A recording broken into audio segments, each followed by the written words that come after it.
warahmatullahi wabarakatuh.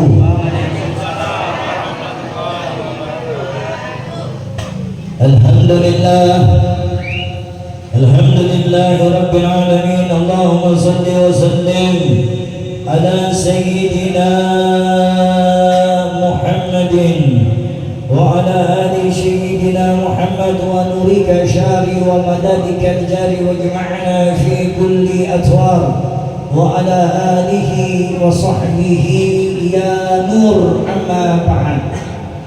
Ayyuhal hadirun jamaah syukurullah ar-ratib al-maulid al-ja'udani.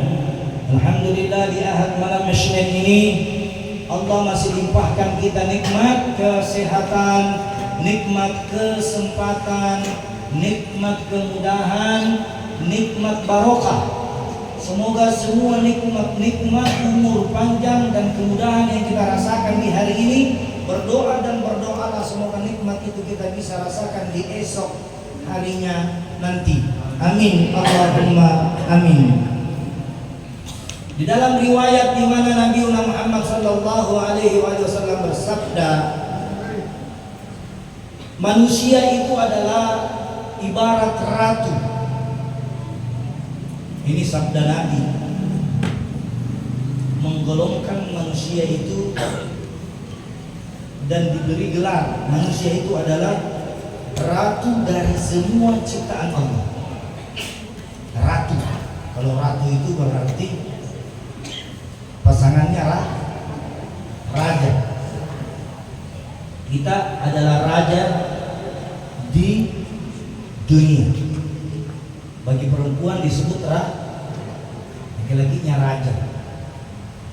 Dalam riwayat ini, di mana Nabi Muhammad SAW pernah mendengar perkataan Allah melalui wahyu Jibril alaihi salam, di mana Jibril alaihi salam pernah menyampaikan kepada Nabi Muhammad, wahai Rasulullah, sesungguhnya Allah berpesan kepadamu, sampaikanlah kepada seluruh umat Islam bahwasanya semua ciptaan baik dari langit dan bumi, di antara manusialah yang paling mulia.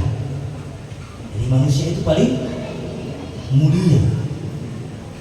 Yang membuat dia tidak mulia nanti tergantung kelakuannya. Jadi tergantung apa Nabi. Nah, Nabi Muhammad SAW ketika mendengar Jibril alaihi salam menyampaikan bahwasanya semua ciptaan Allah terkhususnya manusia, maka manusia mendapat dua gelar dari Allah, yaitu raja dan ratu. Raja dan ratu ini terbagi tiga bagian. Bernama ratu yang disebut oleh seorang wanita.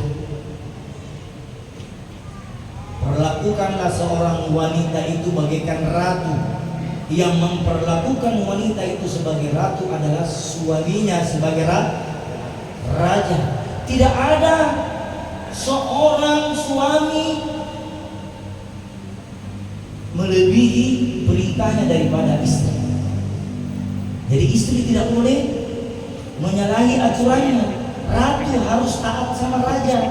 Raja harus sayang sama ratu. Tidak boleh ada ratu memerintahkan raja. Ada ratu mengatur raja. Ada ratu suruh cuci piring raja. Ada ratu suruh cuci baju raja. Kan terbalik ini. Allah sudah memberi kita semua status. Ada raja, ada ratu. Ratu sami'na wa ata'na. Kalau raja bilang, sayang berikan ke kopi, jangan marah-marah. Ada kopi, kita ada kopi, tetap bikinkan di kopi, yang penting hitam ki. Paham teman? Ratu tidak boleh memanfaatkan raja. Raja juga tidak boleh sewenang-wenang sama sayangi ratu. Sebab kalau ratu ngambek di rumah, semua tidak ada yang masak. Masa stay itu nasi, kopi, pahit. Itu ratu dan raja tak boleh terpisah. Nah ini dikatakan oleh Nabi, wahai umat manusia, bahwasanya Jibril telah menyampaikan kepadaku, tanya itu Hawa. Siapakah itu Hawa? Hawa itu adalah ratu. Dan tanya itu Adam. Adam itu adalah raja. Janganlah kau membolak-balikkan aturan Allah. Jangan kau menentang aturan Allah. Makanya kalau raja mau nikmat di istananya, maka jangan pernah kusakiti ratunya. Nikmat itu, enak itu. Coba kalau berkelahi sama ratu, sama raja berkelahi, biar mau pergi di kamar sebelah sama sini, agak tidak nyaman lewat. Boro-boro hati ya. Betul. Nah ini kita doakan yang sudah punya ratu, semoga ratunya sayang sama rajanya. Yang raja punya ratu, kita doakan semoga rajanya semakin sayang sama ratunya. Yang belum tidak ada ratunya, semoga segera mendapat ratu.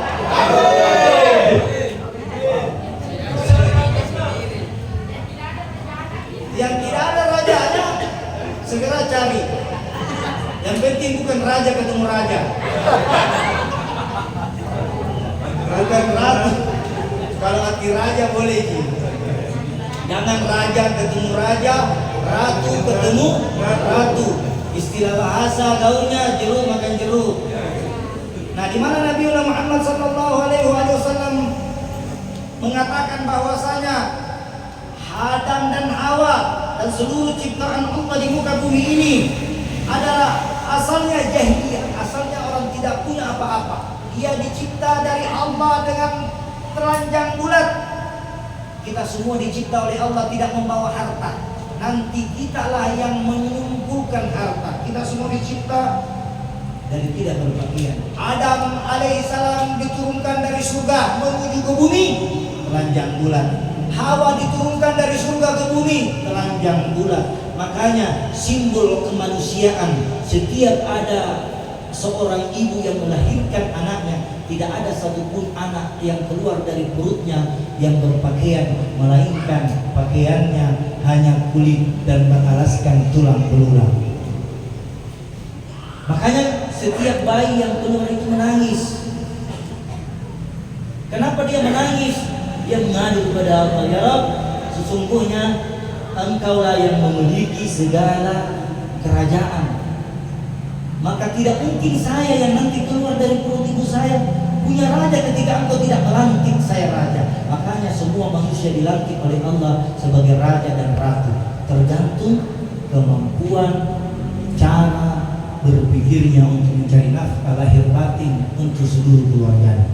Di mana di dalam ayat firman Allah Subhanahu wa taala berfirman, Innal ladzina kafaru sawa'un 'alaihim a anzartahum am lam tunzirhum la yu'minun khatamallahu 'ala qulubihim wa 'ala sam'ihim wa 'ala absarihim ghishawatun wa lahum 'adzabun 'adzim. Di mana Allah Subhanahu wa taala berfirman, sesungguhnya semua orang-orang kafir sama saja bagi mereka, maka berilah dia peringatan yang tidak melampaui batas. Ya ayyuhalladzina, semua manusia. Yang menjadikan kita sebagai Yahudi bukan Allah. Yang menjadikan kita sebagai orang Buddha, Kristen, Islam bukan Allah. Tapi tergantung siapa yang menjadikan kita beragama itu orang tua sendiri. Kalau orang tua kita Yahudi, ya anak yang keluar juga orang Yahudi. Kalau orang tua tak Islam, maka keluar juga Islam. Makanya kita semua dikatakan ibadah atau agamamu itu tergantung orang yang mengandungmu. Kalau orang yang mengandungmu itu Kristen, maka yang keluar itu adalah Kristen. Kalau yang mengandungmu orang Islam, maka yang keluar juga orang Islam. Jadi Allah menciptakan manusia itu tidak bersuku-suku tapi satu agama. Allah menciptakan manusia itu bersuku-suku dari Sabang sampai Merauke kalau ceritanya, dari sampai ujung dunia. Berbeda-beda bangsa. Nah sekarang siapa yang menjadikan kita Islam? Jamaah, siapa? Ada orang yang syahadatkan diri perut. Sebenarnya dengan ari-ari itulah yang berbentuk menjadi syahadat. Kalau kita berbicara ma'rifah dalam kitab ini, bahwasanya tidak ada satupun orang yang sudah ditakdirkan keluar dari perut ibunya menjadi Islam lalu diucapkan lagi syahadat. Makanya syahadat itu dalam syikir, makanya diperlukan kita selalu bersyahadat setiap hari. Karena syahadat itu adalah talqin bagi wa'afdal syukri fa'alam annahu la ilaha, talqinnya, puncaknya. Walaupun hebat orang bilang la ilaha illallah lalu dia tidak pernah mengucapkan syahadat, maka la ilaha illallahnya gugur. Karena apa? Karena dia tidak mengucapkan kalimat syahadat. Makanya setiap sholat itu kita syahadat 5 kali kita sehari. Syahadat itu dalam sholat. Ada yang tahu nggak? Asyhadu an la ilaha illallah wa asyhadu anna Muhammadan. Makanya itu kita disuruh bersyahadat. Tidak perlu lagi kita diucapkan, disaksikan sama umat Islam untuk syahadat. Beda kalau orang kafir harus disaksikan, dibuktikan sih. Kalau kita sudah syahadat 5 kali dalam sholat fardhu, dalam sholat sunnah juga syahadat lagi. Berapa banyak syahadat yang kita ucapkan? Apakah syahadat itu sinkron dengan kalimat tauhid? Tidak ada Tuhan selain Allah, Nabi Muhammad adalah utusan Allah, la ilaha illallah, tidak ada Tuhan selain Allah. Berarti yang menjadikan kita Islam ibu.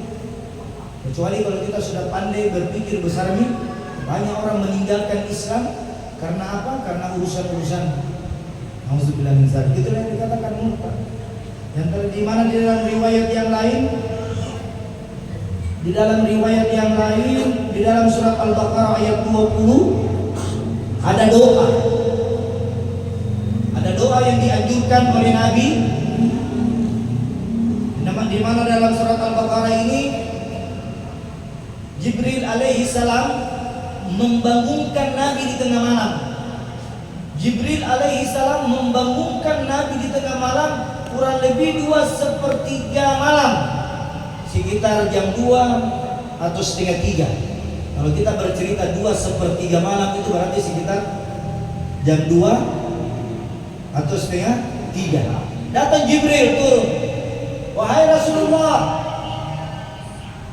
ketika ada umatmu yang berbuat dosa, ketika ada umatmu yang membuat kesalahan, baik yang dia sengaja ataupun yang dia tidak sengaja, baik yang dilihat ataupun yang tidak dilihat, sampaikan kepada umatmu bahwasanya barang siapa yang membaca surat Al-Baqarah ayat 20 di dalam sujud terakhirnya, ini kata Jibril alaihissalam, barang siapa yang membaca surat Al-Baqarah ayat 20 di dalam sujudnya, di dalam sujud terakhirnya, dia membaca dengan khusyuk dan ikhlas doa itu, maka demi Allah, aku malaikat Jibril bersumpah, dosanya akan dibersihkan oleh Allah Subhanahu wa taala.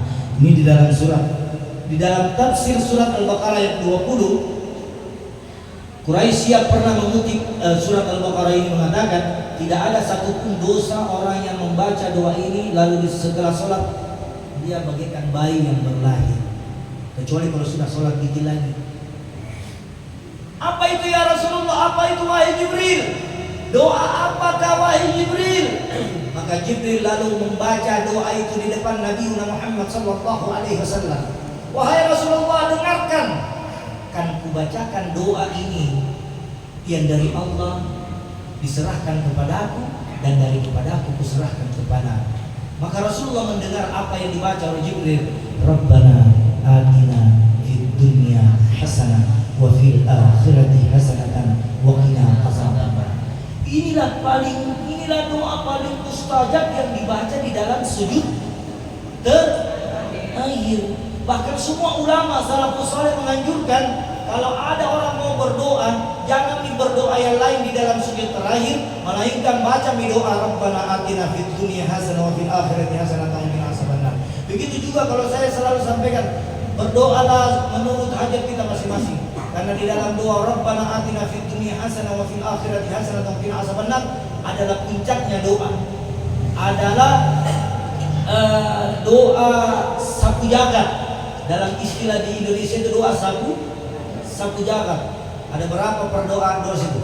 Rabbana atina fid dunya hasanah wa fil akhirati hasanah wa qina adzabannar. Berapa? Tambah lagi doa iftitah. Rabbi ighfirli warhamni wajburni warfa'ni warzuqni wa ahdini wa afini wa afu anni. Berapa? Sama tidak? 8. Nah, di mana kata Nabi, doa inilah yang tidak pernah aku hilangkan. Banyak doa-doa Nabi yang kalau dia baca ini hari, besok tidak ada baca. Tapi Rabbana atina fid dunya hasanah, Nabi dari mendapat doa ini sampai meninggalnya tidak putus dia membaca doa ini. Rabbana. Makanya kalau dalam doa sudah sholat itu ada penutup, Rabbana atina fid dunya hasanah dan seterusnya. Ditutup oleh Nabi. Terus di dalam riwayat yang lain,